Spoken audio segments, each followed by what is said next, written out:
We're live. Hey everyone, Joy Brooks with Email and Coffee.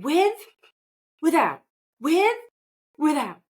my glasses. Anyway, with my glasses. Today I'm just speaking. Today I'm speaking with Asaf Bachman, who I've just become friends with, and it's because he's got a chef's hat. So, there you go. It says it all about me. Feed me food, or even infer food, and I'm your best friend. So what's up? Tell us a little about yourself.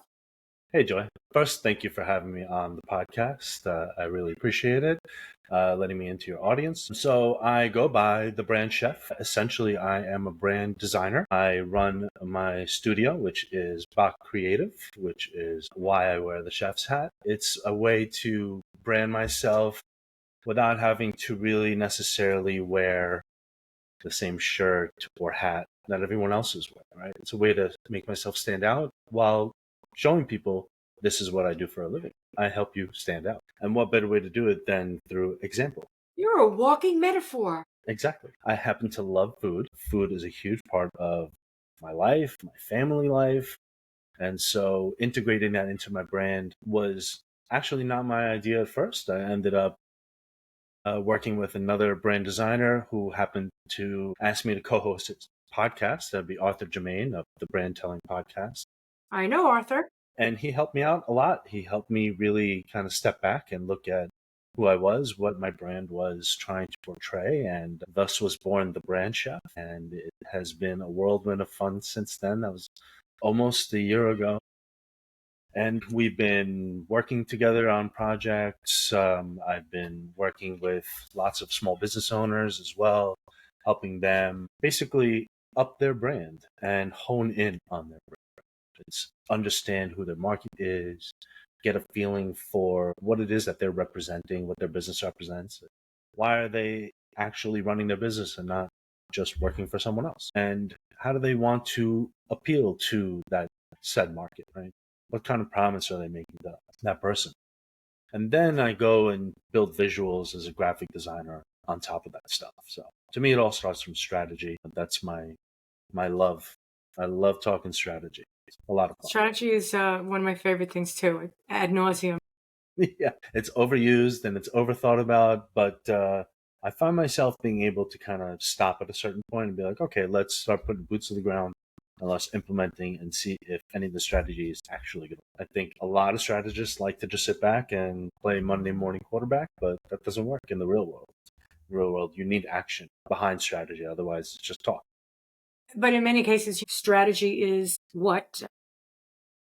It's a discipline. It's what we should all be doing in our lives. Not in this clandestine agenda way.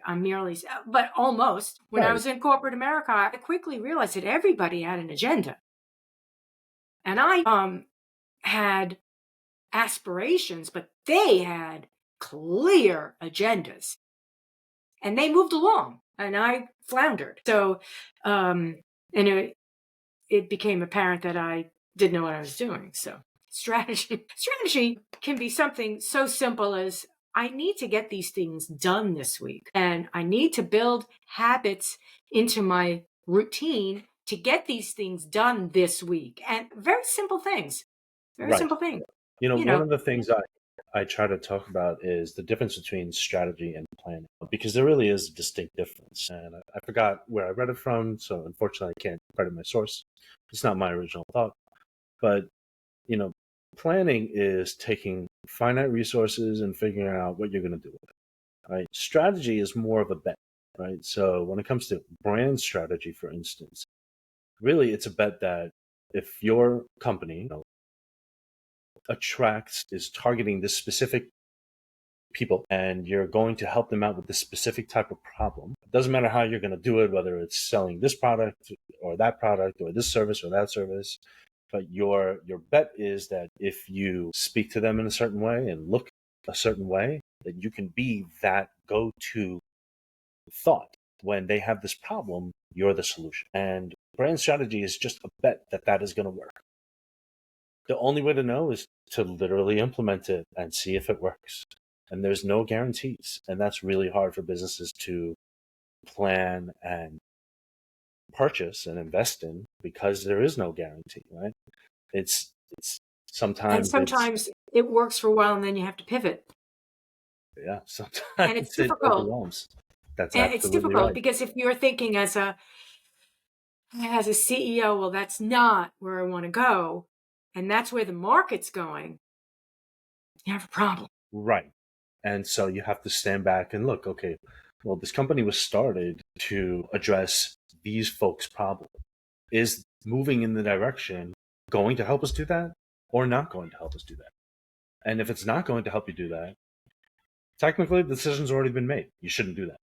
But if you do, you have to really justify it and then maybe step back and say, okay, well, maybe we need to reassess our brand strategy. If this revenue stream appeals so much to so many people, maybe we need to reassess who we are as a company and what is the actual strategy that we want as a brand. Maybe we want to wholly embrace it, in which case we need to wholly embrace it.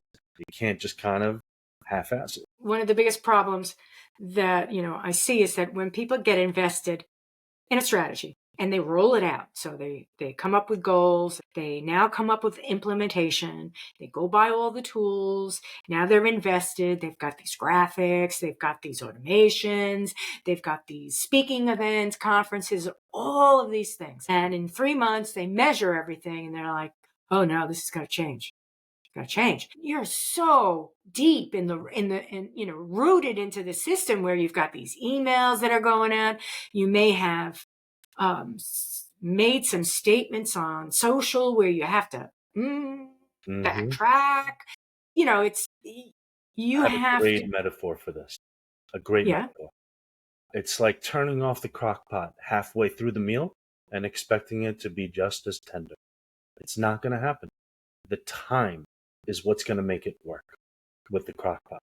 And so just like gardening, right? Watering a seed, you can't see it growing until it's out of the ground, but it's growing, right? Your meat's cooking. Everything is going. The results aren't always immediately visible. And so you have to be assured in your bet that it's going to work, which means you have to stick with it. Mhm. And yes, people who end up reacting instead of reflecting or reassessing, they end up missing out. They'll react, they'll pivot, they'll change something, it won't make sense, they'll lose more customers, they won't know why, and things just go real downhill real fast. Yeah, but the other way you look at it is, and I've had in email, I've had many clients that have invested so much time and effort and money into welcome campaigns, browser abandonment, shopping cart abandonment, All the tech. all of these things, heavy tech. Heavy technology where within 3 months you may look at the reports and say, well, it's performing. Well, we needed to start converting, and it's like it's not really meant to do that right now. Let's give it another 6 months. And then in 6 months, then you're thinking, oh, we may need to reduce some of these. And that's difficult. And I'm not saying that happens all the time. I would say within 9 months to 12 months, you need to refresh some of your content. Sure, sure. And I think that one of the biggest factors that drives like, the failure or success is understanding what is the actual effectiveness of a certain type of marketing, whether it's email, right? Whether it's a newsletter versus an email blast versus a drip campaign, right? They're all emails, they're all email marketing, but they're all totally different things and have totally different focuses and outcomes and tactics involved. And so if I understand the benefit of a drip campaign and a welcome sequence and just a regular email blast where I just want to send out an email to my base and just say, hey, how you guys doing today? What's on your mind? You know, there are times and places for all of that. They can all be effective, but I have to understand what it's for, how effective, what part of the customer stage each one of those tactics really works best at. Because they all work well in different phases of customer stage. A conversation that I had with somebody recently because they were asking me about some of my services. and they wanted to know, what's your hourly rate? And I'm like, I'm not trying to cop out here, but I'm merely telling you that projects can be completely out of scope after you've discussed the parameters, whereby you get into the project and you realize, oh, this is huge. I didn't realize what you were saying before, but now I do. So how am I supposed to charge you X amount when it starts, it's out of scope? Totally. So, and then the other thing is that, you need to trust the person you're working with so that when you're working with a branding expert or somebody that's very specific in a role, that you trust what they're saying. If you're going to hire somebody, are you hiring somebody to just do it? Which is okay. Here it is. Here are my colors. I want it vector. Go ahead, Asaf. Go ahead and do it. Right? Or I don't know what I'm doing. Please help me. And then you listen to that person.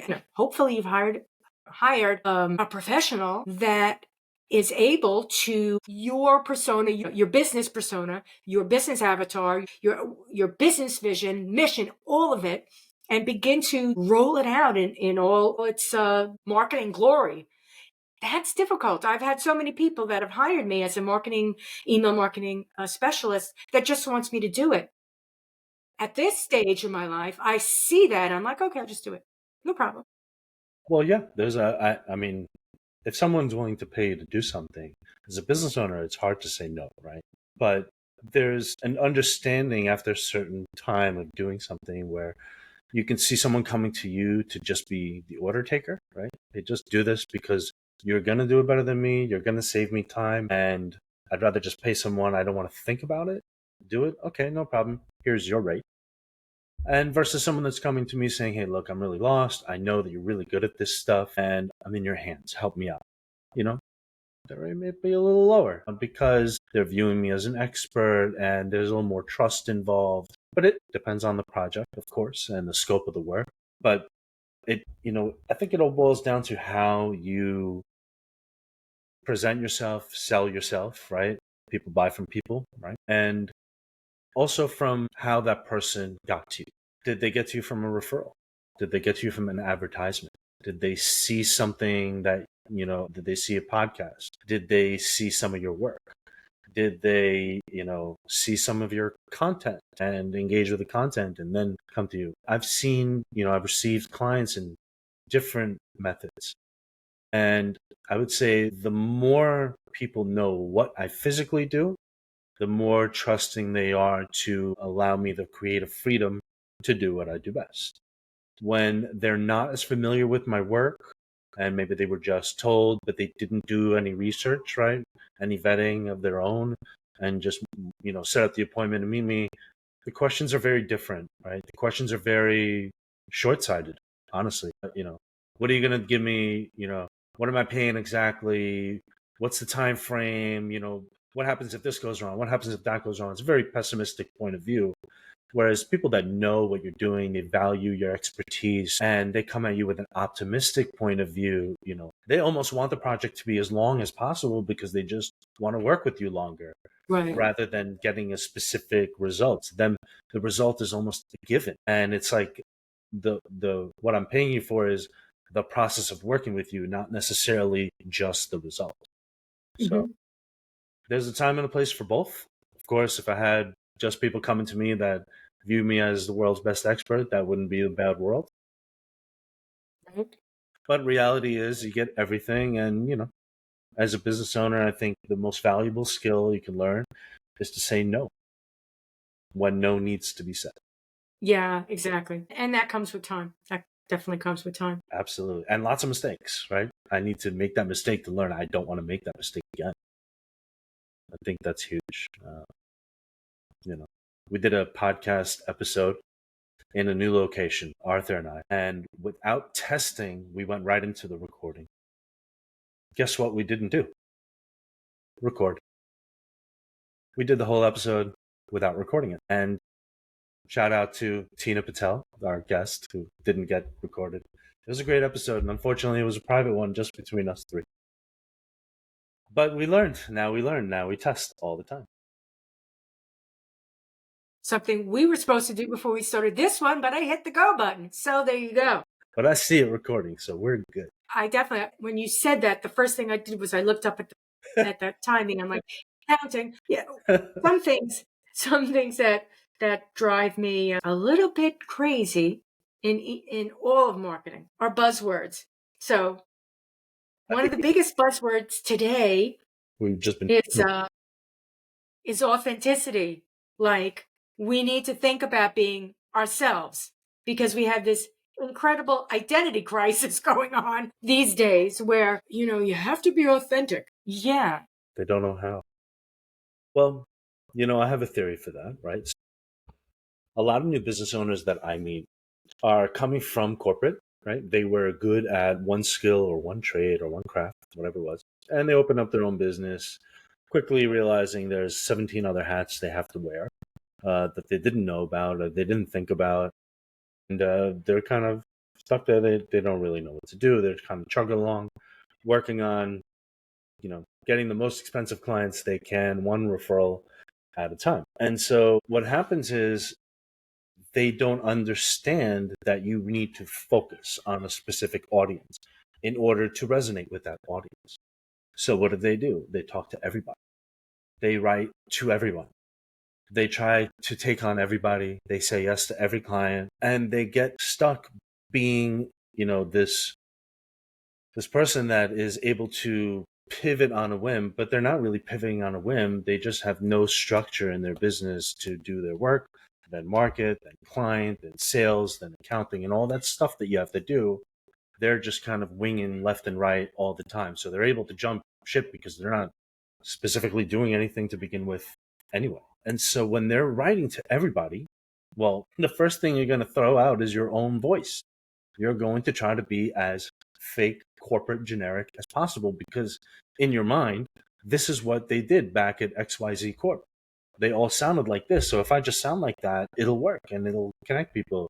And then they hear crickets and then nothing but word of mouth works. And then even with word of mouth, you have to convince the person that you're the right person, right? Word of mouth should have already done that for you.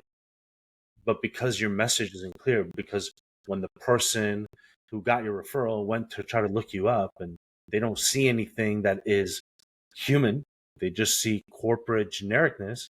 Like, well, I don't even know who this person really is. Now I have to ask him all this stuff on the sales call. And now the sales call should be 15 minutes, but it's 45 minutes because you're spending a half hour explaining stuff that should have been found in a Google search. I don't know why people are afraid to be passionate or afraid to let other people see who they are. I think, better or for worse, I think my entire career, I have been exactly who I am. Exactly who I am. So you don't meet me and go, gee, I wonder what she thinks. You're like, oh, right, Lucy? That one. She does it. Adorable. You're sweet. You're very sweet. Makes me want to cry. I think it comes from being afraid of offending people. Yeah. Yeah. But, you shouldn't be offensive. But if you are not their cup of tea, the end. That's okay. Right? You can't serve everyone. You can't sell to everyone. Trying to is what will destroy your business. 100%. And, again, that doesn't mean that you need to, well, you can't say, okay, I'm going to create this avatar. I'm going to be this person because that's what I want to sell to. That's not it either. It's not it either. You really, one of the things that whether you're a big company or an entrepreneur or a solopreneur, you really need to, part of strategy process, you need to say, who's my audience? Who am I selling to? Who is that person? That may not end up who you're selling to. And you need to be aware of that, right? So in many instances, the old, well, it's not old. Who buys Victoria's Secret stuff? Men for women. So when you're advertising to men. To the people Get buying. that. Right. Not the people using, the people buying. Buying. And you have to realize that. That's not every business, but that is an anomaly in that business. I would say that for all lingerie, that's probably who you're selling to, the one who wants to see the other one in that outfit, not the one who's buying the outfit. There are some women that buy lingerie for themselves. I'm not saying that, Of but I'm course, of course. also. But generally, the industry was created for what you were talking about prior. Absolutely. And, in many cases, there's going to be a crossover that you may not be aware of. And if you're not looking at it, if you've got your head in the ground, for example, you may think that you've got a weight loss product for women, but somewhere down the line, oh, this is a great product. And now you've got men buying it for themselves. And it happens slowly, but over time it becomes the key demographic. And you're like, oh, I haven't been marketing to them at all. Absolutely. When I first met my wife, she was using this shaving cream on her legs, and I can't remember what it was called for the life of me.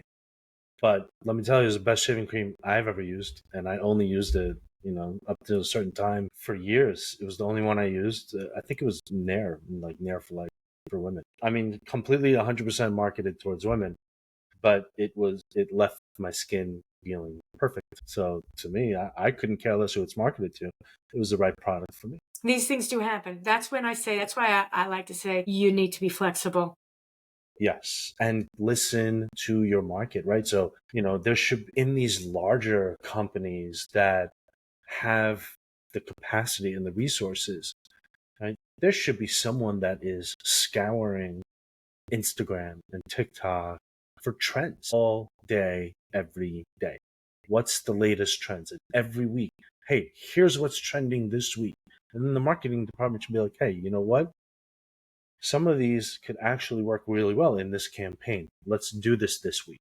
And you're really getting in touch with what people are going on. Now, it's the best way to use social media is use it as people would use it, but be authentic. Don't make your company seem like a person. Nobody wants that. Nobody likes it. Nobody trusts it. And there's nobody asked for it, most importantly. People want companies to be companies, right? Hey, here's this problem. Here's our solution. You're going to love it. That's the ultimate. That's the bottom line. Here's a problem. We've got a solution. Can we help you out? And that's it. That's the authenticity. That's right. Don't pretend you're a family. Yes. Thank you. We treat our employees like family. Really? I would hope you treat them better. And, honestly, it's not that I don't care. It's not that I do care. The point is, if your product is not good, I don't care how you treat your employees. I'm not buying your product. If your product's really good, but I hear that you treat your employees terribly, that's going to impact also. Absolutely. So you need to be, you just need to be a good person all around. If you've got a company and you've got a good product and it's got a solution, just do the right thing. I have never in my entire life doubted the phrase, do the right thing. And if anybody says, what do you mean? I'm like, just do the right thing. Yeah, you can't go wrong. Honestly, in business, if you need to help someone out because they just can't afford a certain thing, but you see that they really need it, do the right thing and don't make as much profit this time. Or help them out in another way to say, sorry, go elsewhere. That's the wrong thing, right? There's lots of different examples, but I agree. I think authenticity just boils down to don't be a jerk. Unless you're an authentic jerk, in which case you might be able to make money on that. Jerry Lewis did. Steve Martin too. But yeah, branding is all about being authentic. Fake brands are smelled out right away, and people won't react positively. They'll only react negatively. And some of the other things that make me lose my mind, there's so much noise in marketing, right? That, and this impacts a lot of things. So where you've got all this data and you still don't know what you're doing. Right. And there's a lot of experts and gurus, and some of them tell you A, well, some of them tell you B, like, don't worry about data, just as long as you post every day on X platform and engage and reach out to 1,600 connections every day, you'll get 10,000 followers. And at that point, that's it. And when I hear something like that, to me, that tells me this person doesn't have that and they don't know what happens afterwards, because this is totally fake. You know, tech and tools and data can only give you what you want out of them. And if you don't know what you want out of your data, you're not getting anything out of your data other than confusion and just more complete and utter chaos going on in your mind about how to make a decision about said subject. And if for instance, I post on LinkedIn pretty often, do I look at my data? Pretty rarely. I see people commenting on my posts, because I comment back authentically, and I see how often it happens every post. So I can tell the consistency because I'm physically in there doing it. And so I don't need the data to tell me anything that I don't know already. I could use it to tell me what's my best performing post and dig into my worst performing stuff if I really wanted to. But to be honest, I think that people's attention span being as short as it is a benefit to marketers and to people who are marketing their business, because you can just repeat the same messages over and over again, and people will usually forget and they'll start reacting to it. And then after 5, 6 times, and they start to remember, if it's positive, they'll start reaching out to you. If it's negative, they'll start reaching out to you and they'll tell you. But either way, you'll know, right? So that basically you can use data to tell you what it is that, is working or isn't working, but you could likely already know, right? If you're posting up ads on Google and no one's calling, the data is going to tell you no one's calling. But you already know no one's calling. The data isn't going to uncover why no one's calling. Clearly, no one's calling because those ads are not resonating with who you want them to resonate with. That's it. Yeah, I think part of the problem is that we assume that we'll be getting data that we can interpret one way or the other. And so we're just relying on that data, but we don't necessarily create content with data points, for example, right? So you say, I'm posting on LinkedIn every day and I'm not looking at the data, but people reply and I reply back. That's the data point. Right. Engagement. Right. Right. So you say to yourself before you engage, what am I trying to do here? Is this email just top of mind? Okay. So possibly the data points are going to be opens and clicks. And there's not going to be anything here. But keep your mind and eyes open for an unusual trend. Mm-hmm. Because some things do happen. I sent out an email to my list maybe about a month ago. I was contemplating a business name change, and I was really torn. I really didn't know what to do. And Arthur suggested, why don't you just ask your list? I said, that's a great idea. So I just wrote an email that says, hey, I need your help. I'm contemplating this change versus this change, and I want to know what you think about it. And let me tell you, I sent the email out. I think my list was like 600 something people. I got 15 replies. That's fine. And I thought that was amazing. 15 people actually took the time to not only read the email, think about what I asked them to do, but actually reply back and give me their opinion. And that made my decision for me. Their opinions made my decision. I didn't have to think. Again, here you've got, first of all, your audience are marketing people. So they're in the industry. If they're not marketing people, they're aware of how important marketing is. Without a doubt. The problem that you pose to them is something that they can relate to immediately. Then you ask them, And this question is not like, do you need to buy a pair of sneakers now? Please let me know. Right. What color's your favorite sneakers? Right. Doing things that are just stupid just to see if you could get people to, sign a form or do something. It's like, that's what I'm saying. That's not authentic. What you did, you had a real question. These things work.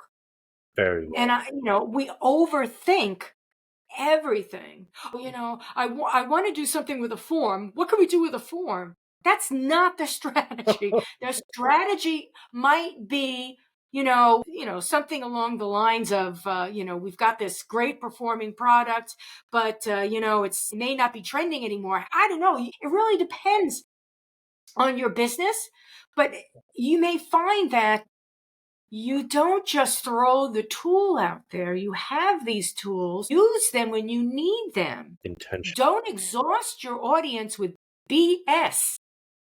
Because, I've got all these marketing tools. I'm going to use them. So you're going to email to death. You're going to Facebook to death. I mean, really, don't do that. That's right. That's absolutely right. I couldn't agree more. I stick with the two platforms that work best for me, and that's LinkedIn and email. And they're fantastic.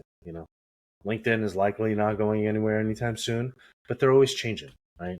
And one thing I've learned from all the email marketers that I've befriended is that is not something that you can rely your business on. Because if one algorithm change makes you unable to do something that your business really relies on, you're screwed. They're not changing it. You have to change. There's no ifs, ands, or buts. Yeah, if you need to get information out to your customers. Right. If they've made a change. You've lost the algorithm, or, you've gotten booted off the platform for some odd reason. Right. But email, you own. That's it. It's yours. No, that's your list. That's it. It's your list. That's your list. And no one can take it away.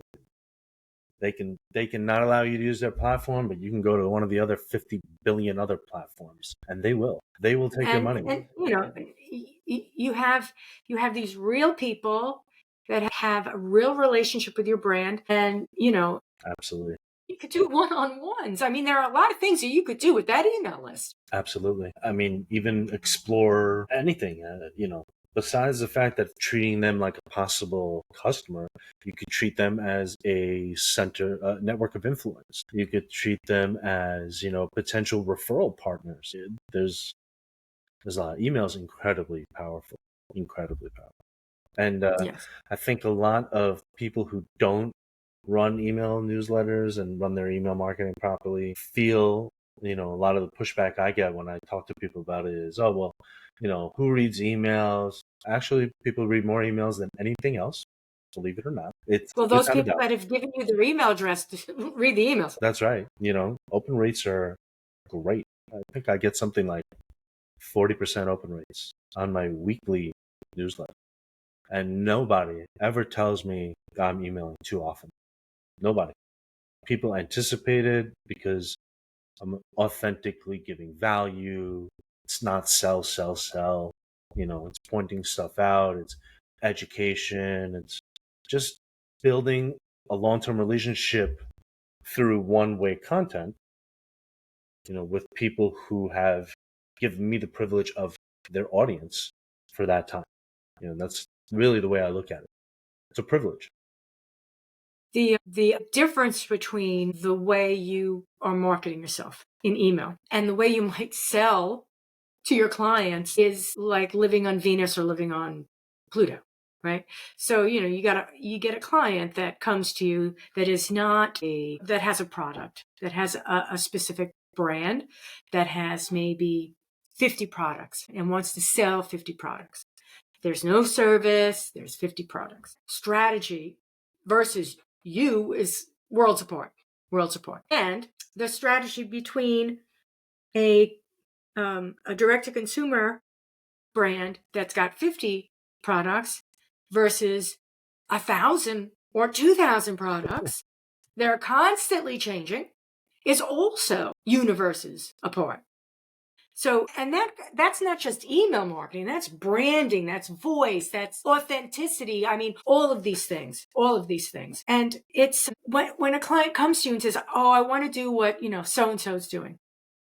Oh, yeah, it happens, right? So in their minds, so and so is doing something right. And they don't necessarily want to say, well, copy this. But they say, okay, well, this is right. So I want it to look something like this. And I will tell them, well, I will immediately start asking, what do you like about it? And I want to get down to a little bit to the subconscious, what they're drawn to. So I can consciously use that in the design. Because the last thing I'm doing is copying another design. Because that is the complete opposite of what they're actually paying me to do. They're paying me to come up with something creative so that their audience knows right away when they see anything that is branded for this brand that it is company X and not company A through W. And one of the biggest ways to do that is to be different, but intentionally different, right? You're not going to go and open up a lawyer office and brand yourself pink and orange and green and purple and call yourself Sophisticated Law LLC because you're confusing and it doesn't make sense, right? There's no intention behind being different. You're just randomly choosing things. So random doesn't fly. People don't respond well to it and it doesn't work. It doesn't convert anybody. It doesn't convince anybody to do anything. It only confuses people. And I've said it on, I think, LinkedIn. I wrote this comment like 1,000 times. Nothing kills sales faster than confusion. Now you've got to be aware that, marketing in the past has been the service of sales. So that classically, that's where marketing came in. So sales made the profits, marketing made the brochures, marketing helped them with events, marketing, gave them the promos, all of these things. The business cards, whatever it was, that was marketing. If marketing runs sales, that's bizarre. That becomes slightly bizarre. And that's when it becomes this data-driven monster that's overly accurate. You can't tell a salesman, if you tell a salesman, here's some data, it looks like this neighborhood is a good neighborhood for you because the demographic works. Why don't you, check out the neighborhood? Let the salesman do what the salesman does. Build a relationship. Right. Build a relationship. Don't go to some data broker, get the email addresses for everybody or the addresses for everybody in the neighborhood and mail them the same thing. Doesn't work. It doesn't work. And that's marketing running the show. Right. And really, marketing should play the supportive role and the awareness role, right?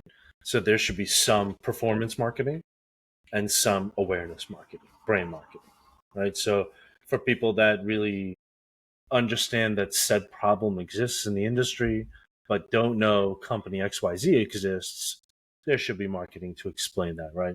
Coca-Cola that's all they do, right?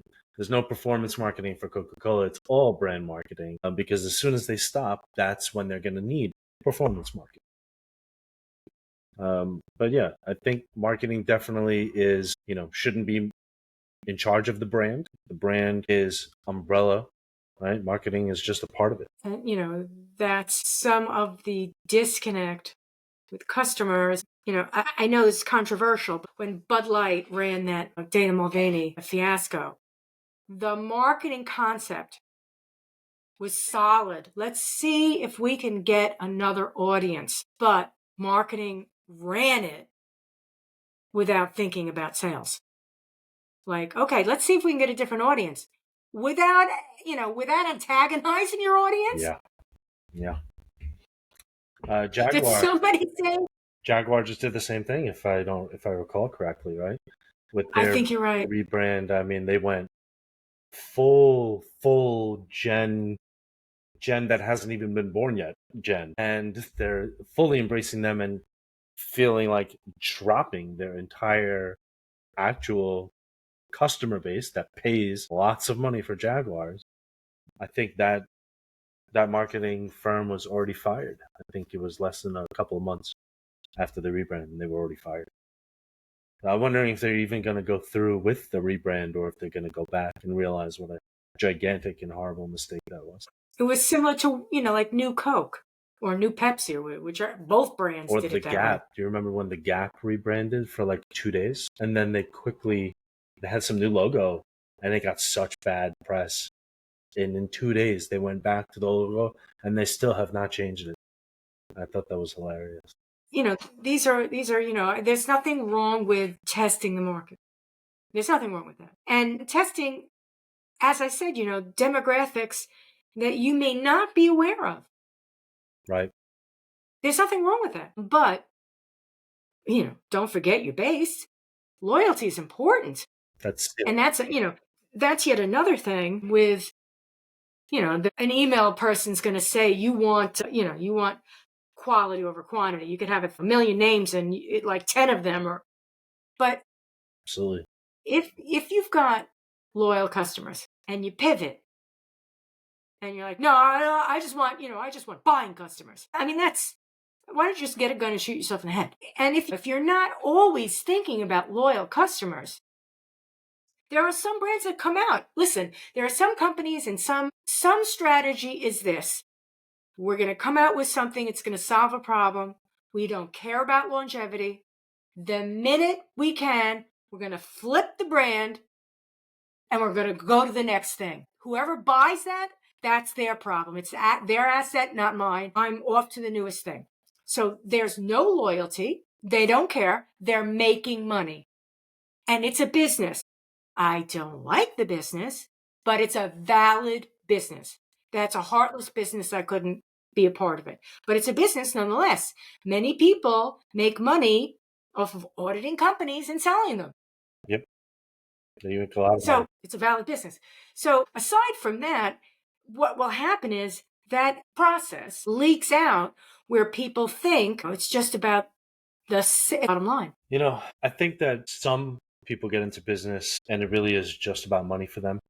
And they maybe leave their companies because they think, well, these people aren't doing it properly. We really could be making more money here and there. And they're kind of like true entrepreneurs where they actually take risks in their business. They're not worried about how things get done. They're just worried about, I need to open, I need to grow, scale, sell. And that's, this capitalistic kind of cycle that is looked at as the pinnacle of business success. I don't necessarily agree with that. I think the pinnacle of business success is having your time however you want. It doesn't necessarily have to do with money.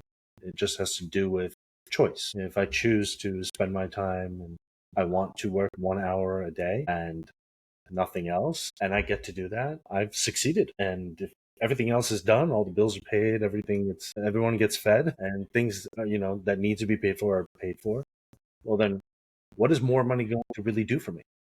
I can buy more stuff, sure. I can hire more people and work less than 1 hour a day. But then what am I going to do? Then I have to figure out something else I'm going to do with my time. And that could end up costing me more money because it might be a new hobby that ends up being expensive. Money, it's hard.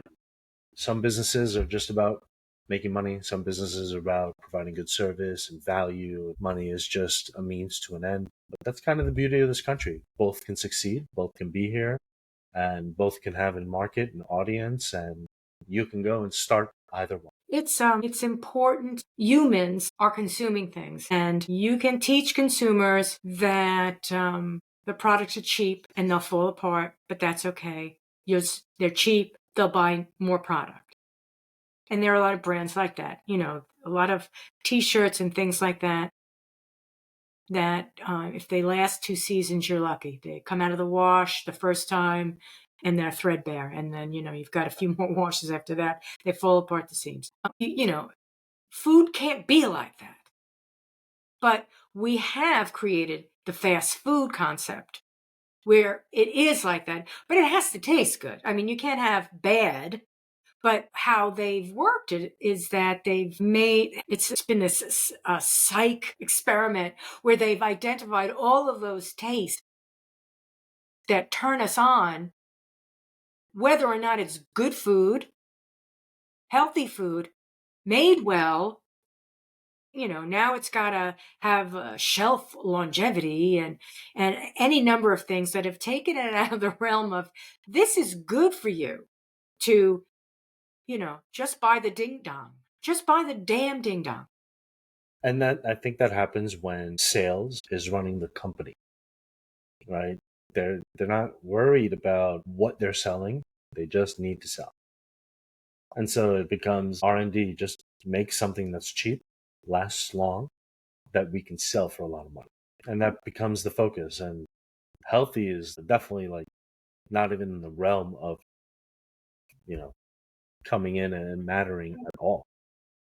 Healthy is now this is like the new one. It's like authentic. Yeah, but I It's like, feel yeah, like, it shouldn't have been healthy all along. but what is healthy? Shouldn't you have been authentic all along? Yes, but what is healthy? It's such a subjective term because unfortunately, there really is no standard of what is healthy.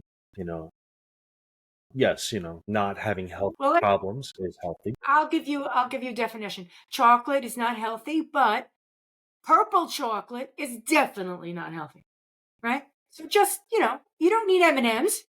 You want chocolate? Have chocolate. Chocolate's okay. Chocolate's okay. You may have to spend a little bit more money because it's not going to be crappy chocolate. Right. But, so not everything needs to be healthy in the term that, this is part of the food pyramid and it's healthy. The point of the matter is, It just needs to be real. so much garbage out there. Yeah, it needs to be real food. There's a great book by Michael Pollan called Food Rules. And I remember one of the best rules in that book is if your grandmother will not recognize it as food, don't eat it. And so one of the great examples is, fruit by the foot. Or fruit roll-ups, right? I used to eat them all the time as a kid. But I remember if I were to bring them to my grandmother, what is this? Like, the last thing she would think is that it is food. And it makes you think, like, we have a lot of things we see commercials for, so we know it's food. But if we were to just, if you go down the snack aisle and things weren't necessarily branded as they are, marketed as they are, you're just seeing boxes. You really have no idea what's in these boxes. No idea, right? You see milk, you know it's milk. You see eggs, you know they're eggs.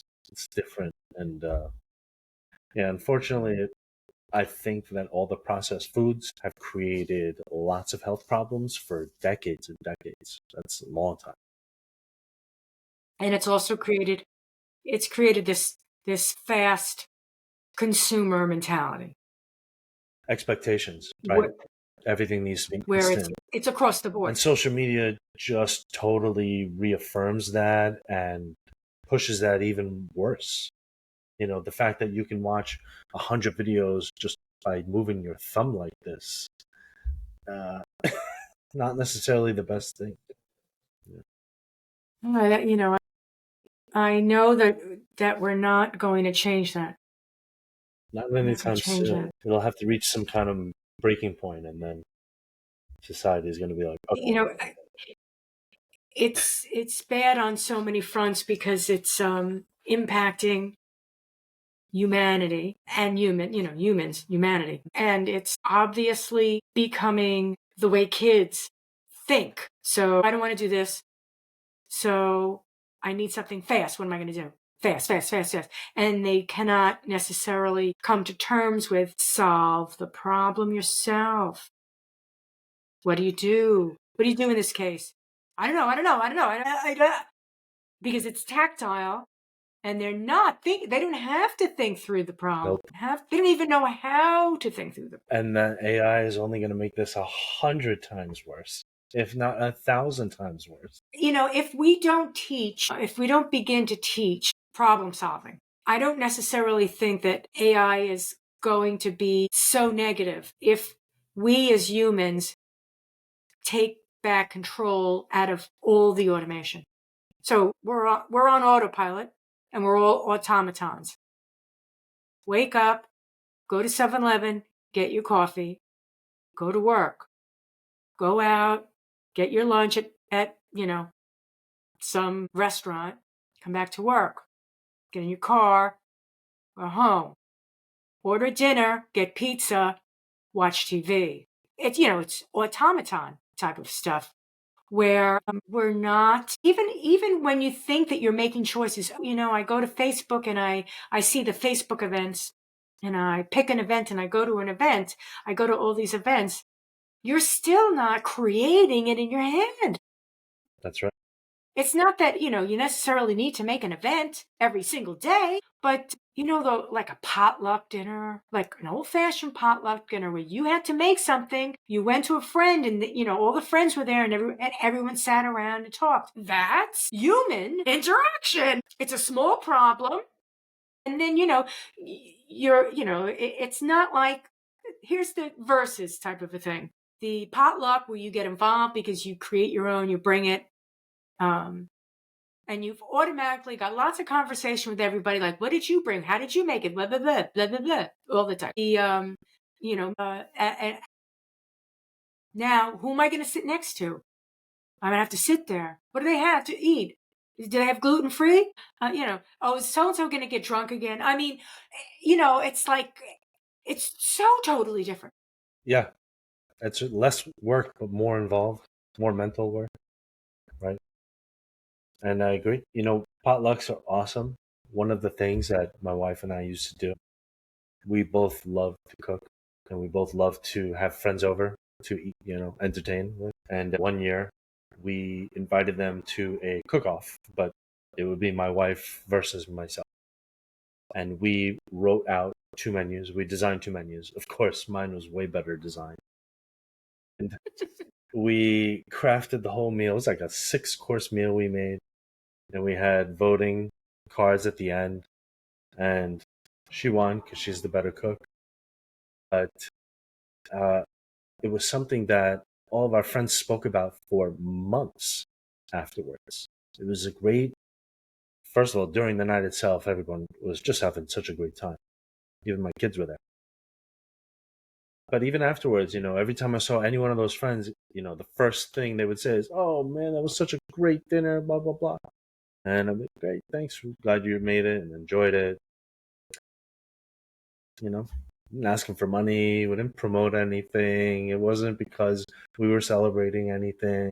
It was just, hey, I want to compete against you. Let's get some people here to eat.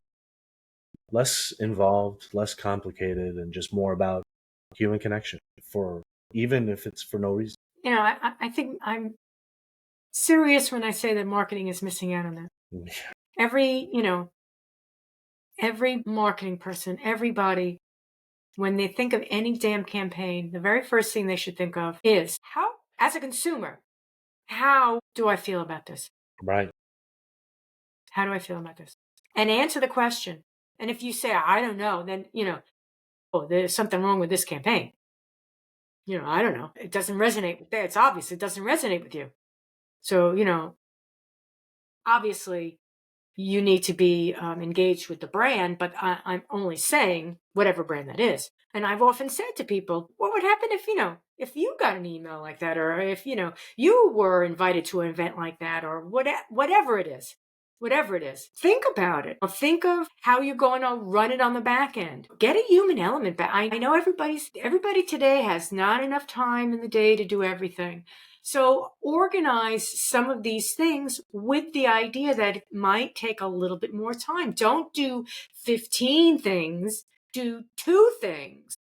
I think it's the concept of don't just spend your time for the sake of spending it, but invest your time for what you're going to get out of it, right? And which is why family dinner every night is very important to us, no matter what. It's at the very least 2 of us are eating dinner together. At the most 4 of us are eating dinner together. But it's something that is expected, right? My kids know that they're going to be sitting down at that table eating dinner unless they have other plans specifically, told to us and everything. But other than that, they know we expect their butts down at that table, no phones, not just looking down and eating, actually talking about what happened during the day or what happened at school or whatever. Just conversation is so important. Couldn't stress it. I think That's a very good thing. Absolutely. A very good thing. So what else is going on in your branding life? Any interesting customers, any great business case scenarios you could share or Well, anything like that? the beauty is that I work with all different kinds of industries with my clients, whether they are in coaching or whether they are photographers or a shipping company or an employee assistance program provider. I work with good people. It's honestly one of the things I look out for when getting new customers or if I'm asked to give a proposal. I like to meet the person and kind of get an idea of, you know, first what they want, of course, but then kind of like why? Why do you even want to do this? Why do you want to change this design? Why do you want to update this brand? Why do you want a new website? What's the reason? And, I try to get that authenticity out of them so that my designs can be more humanistic. Without that, I don't take on the client. If I feel like they just want to make a profit, if I feel like they're not really focused on their business idea or their target market, money doesn't really matter to me. It's all about having a good relationship with the person and feeling like my work is going to actually have impact and not just on this person's wallet. Mm. Having said that, I'm in the midst of, a couple of different projects that are getting bigger and bigger in a bunch of different industries, but possibly thinking about some kind of, marketing conference to help demystify, to help bring authenticity back to not only marketers, but business owners who want to use marketers and don't really know, right? They're very confused on a lot of different things. And the marketing world isn't exactly making it easy. Something to help ease that would be, something I would love to be able to accomplish and do, and hopefully on a regular basis, but we'll see. Very early stages, which is why I'm being so, yeah. No, networking and lots of different types of networking. If you can think out of the box, networking is like the wheel, comes in many different colors, shapes, and sizes, never gets old. It's required. You use it all the time, et cetera, et cetera. Absolutely. So if you can come up with different ways to network and something that when you first start working, you don't necessarily even think of networking, right? You do the interview, you get the job, you go to work, you come home, you spend all your money, and then you do it all over again. You don't think about networking. And at some point in time, you realize it's not what you know, it's who you know. And that's a horrible expression, but it really is true. Right. I never really did networking when I was working in corporate, and even when I was doing my business on the side as a side gig, networking wasn't even a thought in my head. It's advertise, promote, market. That's how you'll get customers. And getting fired from my full-time job, going into my business full-time, and then the day later meeting Adam Holzer, who is the founder of Huga and a networking professional. I mean, the networking professor, actually. He really helped me understand the value of it. Along with Arthur, they really pointed me and guided me in the right direction and showed me the value of it. And that's it. Once I was shown, I latched on hardcore. Everyone should be, at every point in their life, they should be thinking about networking. And that really relates to your friends. Okay. And I'm not saying that again, we're back to that clandestine agenda but I'm merely saying your friends need to be the best of you and not the worst of you. If you've only got drinking buddies, if you have drinking buddies, that's one thing. If your friends are just drinking buddies, that's a problem, right? That's a problem. So, you need gym buddies, you need walking buddies, you need work buddies, you need network buddies. I've often said that, friends are completely different than associates and peers. You really need to know the difference. A friend really has your back. and isn't afraid to tell you what you don't want to hear. And you get angry with, and the next day, either they apologize or you apologize or you both apologize, whatever. And as you get older, friends are harder and harder to make And keep. and keep. Yep. And it's wonderful when your husband or wife or your partner is your best friend. That's a beautiful thing, because as you get older, that chemistry slowly fizzles out. And, you wake up in the morning and you're looking across the table over your cup of coffee and you're going, what the? My best friend. I got lucky. I did marry my best friend. It's definitely, that doesn't mean, everything's been easy, but I think what it means is that not so easy to quit, right? It's something to fight for and something to hold on to and struggle for and sacrifice for. I think that's the difference. They're very old-fashioned. It's an old-fashioned concept. I agree. And, somebody will say, oh, I'm telling every young person out there, it's not trust me. It's not one of those things where, oh, you don't understand. I understand. I understand. And especially for business, because there are going to be those people that are not your best friends, and maybe won't see them for years, and you'll need them to help support you in business, and they'll be right there because they get it. They understand business. You are always a good, upfront, solid person. Right. So, I have burnt many bridges in my past, and I did so because I thought that I had every right to be angry and to voice my anger, and I would voice my anger in a different way, and I wouldn't burn the bridge. And then there are some situations where I should have really burnt that bridge down. Yeah, you can pick and choose. I've picked and chosen before as well. Definitely not always been right, but sometimes I've been right. There are some bridges that, you never want to go back. Yeah, absolutely. 100%. So where can people find you on the internet? So I am found most active on LinkedIn under Asaf Bachman, or you can search the brand chef. I am the one and only. I also do run a studio, Boch Creative, at bochcreative.com. And you can also sign up for my newsletter, the Brand Chef newsletter. I send it out every Saturday morning. It's about branding, strategy, design, something new every week. Cool. Where do you get those ideas from?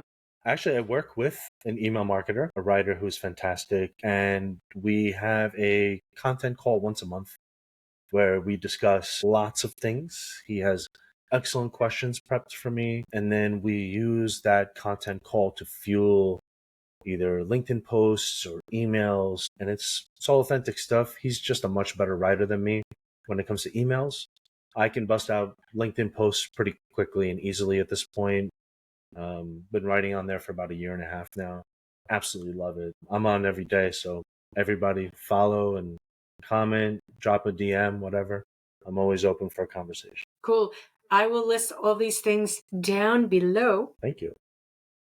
And I wish you the best of luck. What's cooking for dinner? Thank you very much. So today is smothered pork chops with mushrooms and onions with a side of sauteed spinach. What time is dinner? It's cool. I love food. I really love food. I really do. Me too. It's fun. Thank you so much for having me on, Joe. I really appreciate it. I appreciate the opportunity, and it's been such a pleasant conversation. Thank you. Thank you very much. Absolutely. And as they say, that's a wrap. That's a wrap. Awesome.